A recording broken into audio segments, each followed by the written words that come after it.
Hi అండి, నమస్తే. Welcome to Srini world. దద్దోజనం ఇలా ఒకసారి ట్రై చేయండి. ఎన్ని గంటలైనా చాలా టేస్టీగా ఉంటుంది. దానికోసం ఒక ప్రెషర్ కుక్కర్ తీసుకొని అందులో 1 కప్పు రైస్ యాడ్ చేసుకొని వీటిని ఒక 2 సార్లు వాష్ చేసుకోవాలి.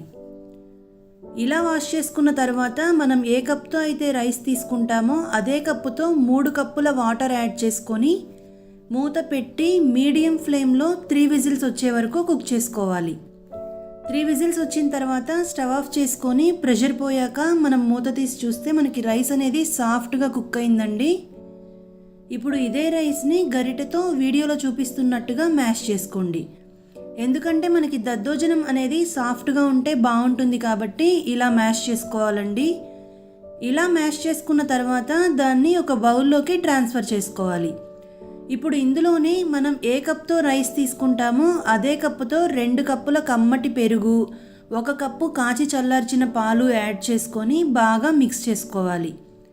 మనకి దద్దోజనం చేయితో కలుపుకుంటే బాగా కలుస్తుందండి. ఇలా కలుపుకున్న తర్వాత ఇందులో 1/2 కప్పు నుండి 1 కప్పు వరకు కాచి చల్లార్చిన పాలు యాడ్ చేసుకోవాలి. మీరు డైరెక్ట్గా ముందే పెరుగుతో పాటు పాలు యాడ్ చేశారు కదా, అప్పుడే అయినా యాడ్ చేసుకోవచ్చండి. ఇలా యాడ్ చేసుకున్న తర్వాత రుచికి సరిపడా సాల్ట్ యాడ్ చేసుకోవాలి. ఇక్కడ నేను తీసుకున్న స్మాల్ కప్ ఆఫ్ రైస్కి 2 టీ స్పూన్స్ అయితే సరిపోతుంది. ఇలా కలిపి పక్కన పెట్టుకొని ఇప్పుడు పోపు వేసుకోవడం కోసం స్టవ్ మీద కడాయి పెట్టుకొని 2 టేబుల్ స్పూన్ల నెయ్యి యాడ్ చేసుకోవాలి.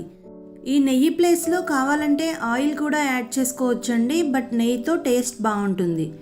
ఇప్పుడు ఇందులోనే 4 టీ స్పూన్లు అంటే మినప్పప్పు, శనగపప్పు, ఆవాలు, జీలకర్ర, తాలింపు గింజలు ఉంటాయి కదా, అవి 4 టీ స్పూన్లు యాడ్ చేసుకొని ఇందులోనే 2 పచ్చిమిర్చి ఇలా పొడవుగా కట్ చేసుకొని యాడ్ చేసుకోవాలి.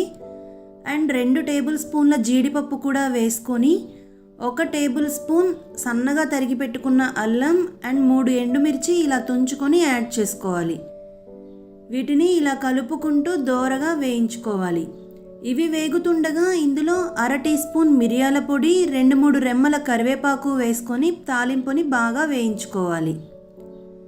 ఇదిలా వేగిన తర్వాత ఇందులో 1/4 టీ స్పూన్ ఇంగువ యాడ్ చేసుకోండి. ఇంగువ యాడ్ చేసుకోవడం వల్ల మనకి ప్రసాదం అనేది సేమ్ టెంపుల్ స్టైల్ లాగా ఉంటుంది. ఇప్పుడు స్టవ్ ఆఫ్ చేసుకొని పోపు కొంచెం గోరువెచ్చగా అయిన తర్వాత మనం కలిపి పెట్టుకున్న పెరుగన్నంలోకి ట్రాన్స్ఫర్ చేసుకోవాలి. ఇప్పుడు ఇందులోనే చిన్న కప్పుడు దానిమ్మ గింజలు యాడ్ చేస్తున్నానండి. ఇవి ఆప్షనల్ మాత్రమే, బట్ దద్దోజనంలో ఇవి వేస్తే టేస్ట్ బాగుంటుంది అండ్ కలర్ఫుల్గా కూడా ఉంటుంది.